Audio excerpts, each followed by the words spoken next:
Сәлем қыздар, бүгін біз сіздермен қозықұйрық қуырып үйренеміз. Қозықұйрық дейді, кейбіреулер саңырауқұлақ дейді.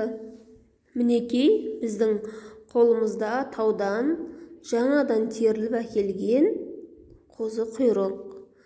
Бұны жақсылап тереміз.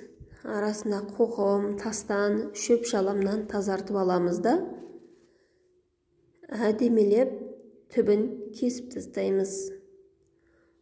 Бұл енді өзі таулы аймақта өсіреді ғой. Жаңбырдан кейін шығады, осындай бетін бәрі лас шөптер болу міндетті, оны тазалайсыздар. Сонымен бірге жәндіктер де болады арасында.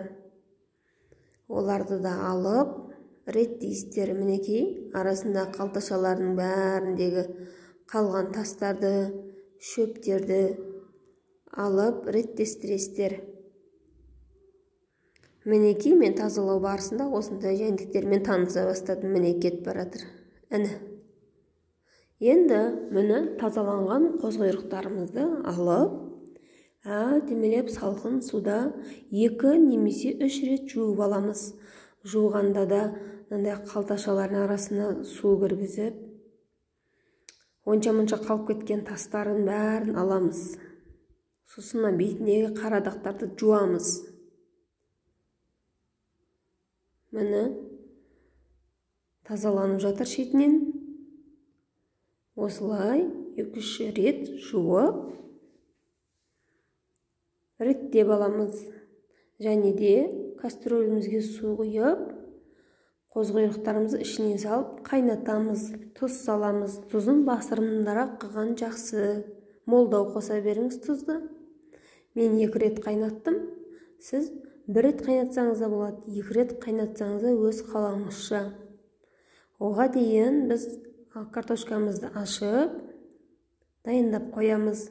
Мінекей, біздің қозықұйрықтарымыз қайнап пісті. Сүзіп аламыз осындай. Сүзіп, суытамыз.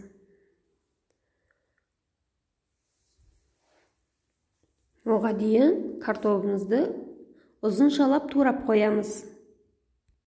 Мінекей, картоплымыз да дайын.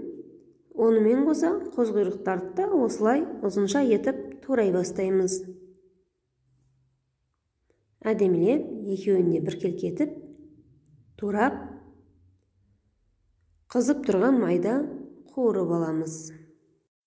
Осылайша біздің қозықұйрығымыз дайын болып қалды.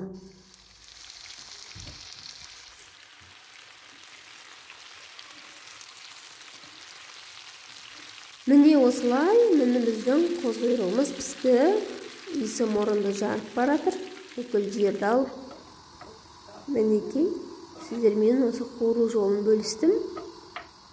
Сіздерге ұнап жатса, менің каналыма тіркеліп, пікір қалдырып отырыңыздар. Сіздермен бірге болған Ақмарал Исахова.